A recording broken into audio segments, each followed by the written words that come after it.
about my daughter, but I'm very glad that I can be here today.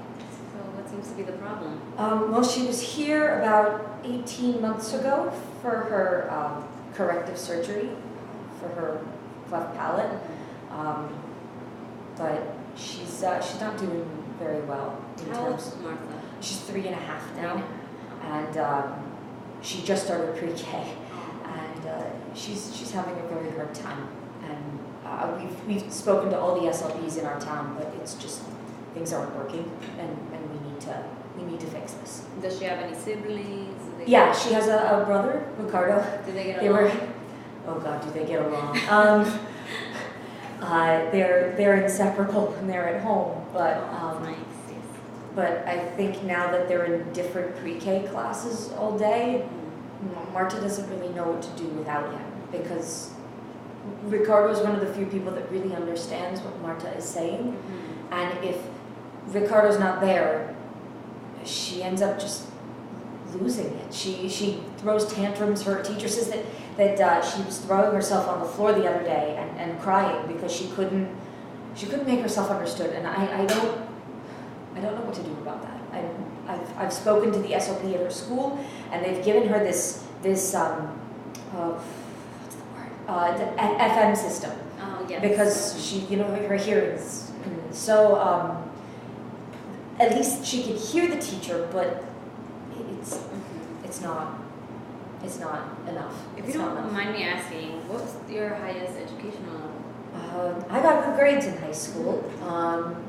There was a college. There's a college on the reservation, and so my husband was able to get a certificate in geology for the gas mining. I don't know. I forget what the exact title is, but he works now with the gas industry, and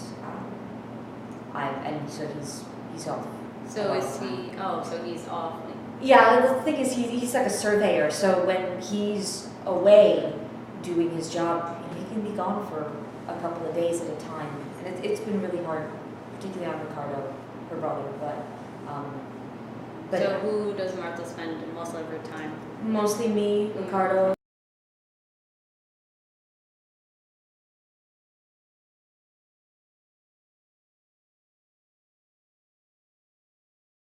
Her brother,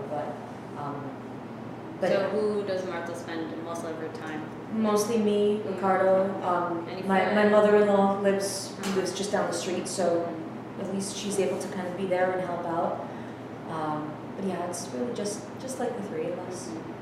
Okay, so tell me, how was your pregnancy like? Was there any issues? Well, I wore the safety pins, and I thought this wouldn't be a problem, but the pregnancy was fine. It just wasn't until Marta was born that we realized that something wasn't right.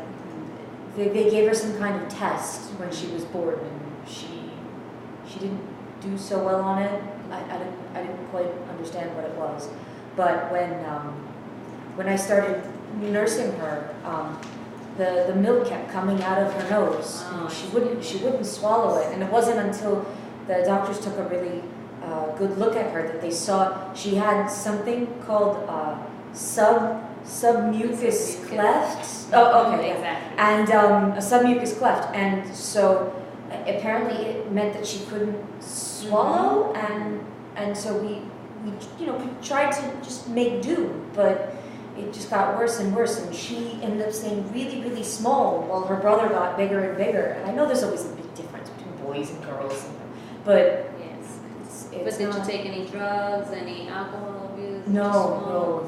I don't do those things. But occasionally my husband will smoke a cigar in the house, and I asked him not to so many times when I was pregnant, but he didn't. He's not very good. He's not very good at listening. Maybe there's something wrong with his ears too. Check him out. But yeah, and I got a flu when I was sick for like a week when I was pregnant. I think it was maybe in the 3rd trimester, and I got some drugs for that. Drugs, yeah. But that was it. I don't think that was the problem. Does anybody else in your family have this problem? Yeah. When I was 6, my mother gave birth to my younger brother. His name was Walker, and he died when he was about 3 months old. He had a pretty bad cleft in his palate, so I was very diligent about the safety pins to make sure that wouldn't happen again.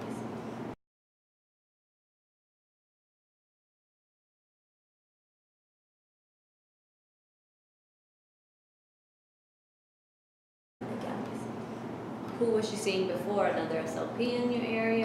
Yeah, there was one in the town that kind of had that was worked with the hospital, and then there was one in the school. But there's only about 1,200 people in the town, so there's not a lot of people there that can help her. And we don't mind driving from Aglo to Houston if it means that she needs some help, but it's a lot.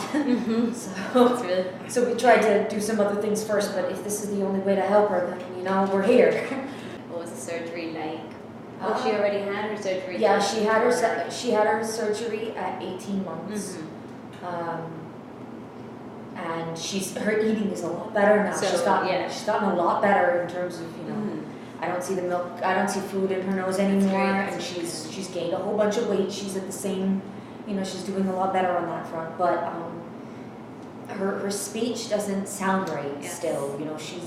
It's so hard to understand what she's saying. I know because I'm her mother. I'm with her all the time. But when I take her out in public and I see her go to the playground and none of the other kids can play with her because they don't understand what she's saying. Well, it's pretty normal when it comes to cleft palate. Some speech. That should be okay. Okay. All right, thank you, Angela. You're very welcome.